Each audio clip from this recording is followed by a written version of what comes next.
Hey guys, Cryptic here, and today I'm going to show you how to beat the Omega weapon in Final Fantasy VIII. This guy is the single hardest boss in the game. So to start off, we're going to choose both teams. So we're going to take our first team back to the courtyard, which you would have seen quite a lot in the last video. Now in preparation for this fight, I took draw of my entire party playstyle items, and I also used Quetzalcoatl's card mod ability to turn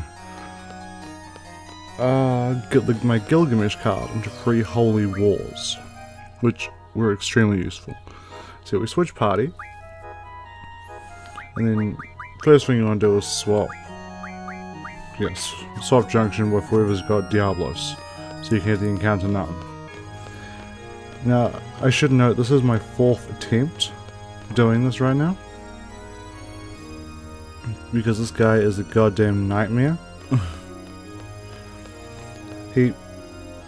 This entire fight comes down to memorizing his attack patterns and knowing what he's going to use and when. That's what this entire fight is. And even then, right now at level 100, he has over 1,000,000 HP. Which makes it a lot more difficult. So, once you're in this room here, you come down to this wee rope, and you ring the bell. Monsters can be heard. And as you notice, the 60-second counter at the top of the corner.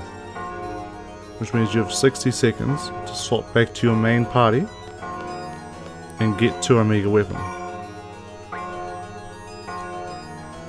And as always in this game, when you're in the menu like this, the time still goes. So you have to quickly switch back, switch your junctions, and then run. So he's going to run back in the shower. It's not far away, it's easy to get to in 60 seconds as long as you don't fuck around. And there he is. That's how you trigger the fight. That's the easy part.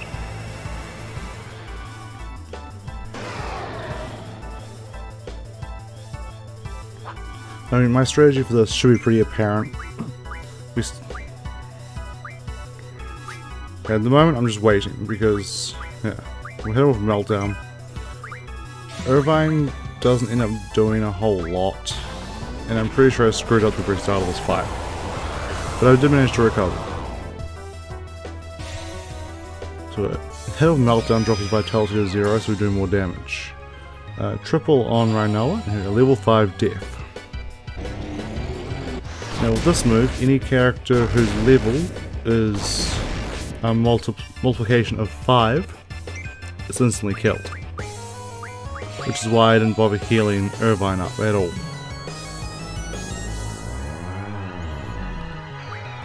The only reason Squall and Rhino survived is because they have death junction with their status defense, which makes them immune to the death attack. Now thankfully, he only uses that once. This entire fight, he only uses it once.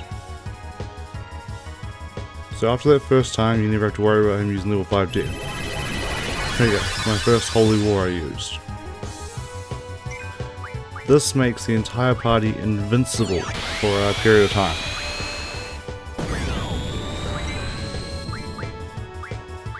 But I also learned while doing this, because I never use Holy Wars, but I learned you can't use Aura on yourself while Holy War is active, while you're invincible. So I did to rethink what I was doing. Well, I'll let. Okay, so for the second attack he did, that Megaton Flare, that deals a guaranteed 9998 damage. So if your HP is maxed, he will leave you with 1 HP. And we all know the Gravajaya attack. That drops your health by 75% regardless of what it is. And this move here, this is what fucked me the first 3-4 times trying. All those numbers are 0. Every shot from that attack dealt 4,000 damage. So if we hit one of your people 3 times, they were dead. Yeah, and for this fight, Rhinoa was, well, she was a glorified healer. That's all she was doing for this one. Irvine and Squall were the ones dealing damage. So after that Terror break, whatever it was, he fires out an ultimate.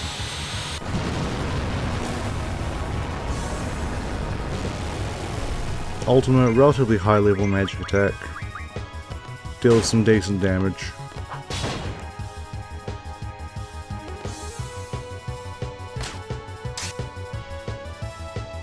And here we go. The last attack he uses before he starts the pattern again is Light Pillar, which we should remember from Ultimate Weapon. Deals a guaranteed 9999 damage to a single party member.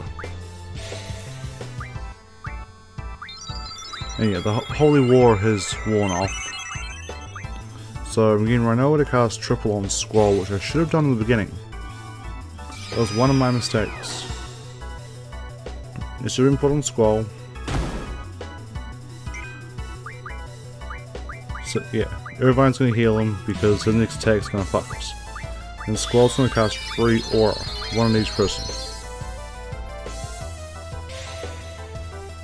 So this is one of the only fights in the game where I have had to rely on magic.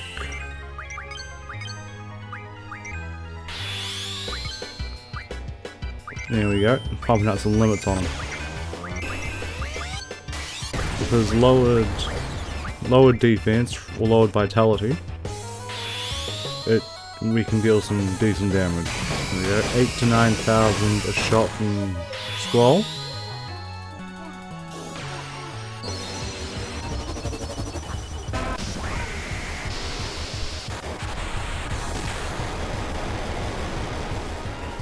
Now unfortunately I couldn't get the Lionheart out. That would have made this a lot faster, but RNG kind of sucks sometimes. On the plus side, you had Irvine blasting out his pulse ammo, or Kamehameha waves as people have been calling them.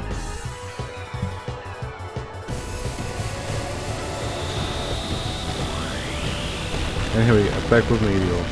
So this pattern repeats until you beat him.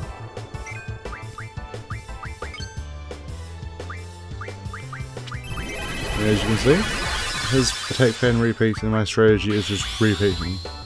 Since I now know his pattern, I've memorized the moves he uses, I'm using Holy War right after Meteor to completely block his two most bullshit attacks.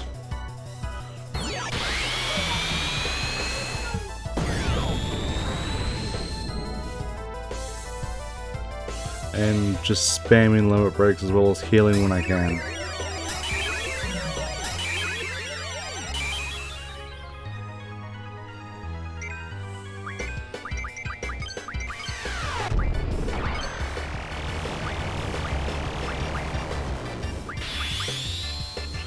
So yeah, on top of spamming Squall's limit break and hoping for a Lionheart, I keep swapping between AP ammo and pulse ammo.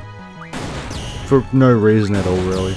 They deal that same amount of damage with the setup I have for Irvine and his strength. Because unfortunately, they can't break the damage limit. And the other problem with Holy War is it's harder to tell if you still have aura active or not, because of the colorations.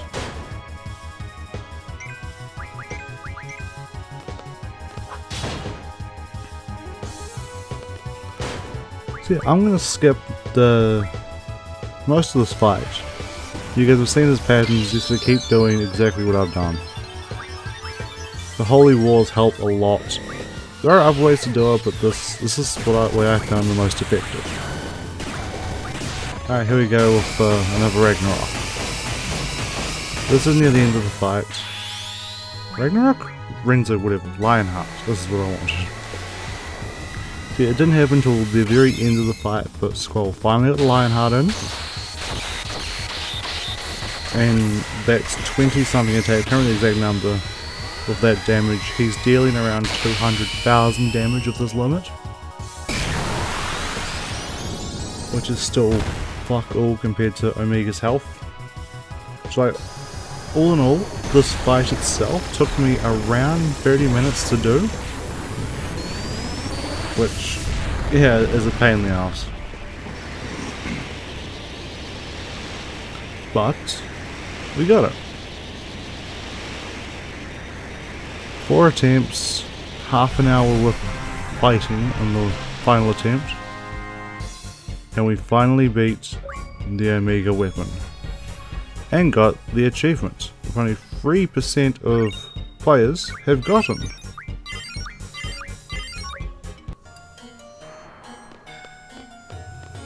So yeah, that, guys, is how you defeat the Omega weapon. Now here's a goddamn nightmare to beat. You need to prepare, you need to memorize the attack patterns, or you're gonna get screwed. So I'm gonna come save and show you guys what you get for beating him, after healing up, of course.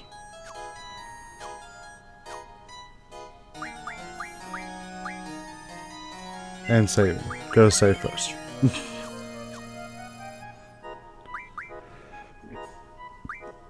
Yes, I couldn't quite remember where it was. Not in configuration, it was in tutorial, and it's down at information, which I didn't click on. There we go. So for beating him, you get the Proof of Omega. You defeated the world's strongest monster, Omega weapon in Ultima Sea's castle. You are the finest fighter in the world. That's all you get. That is all you get for beating that son of a bitch. I mean, you guys might think it's worth it just to say you beat him. It kind of is, but at the same time, that's a lot of shit you gotta put up with. So yeah, that does it for this one, guys.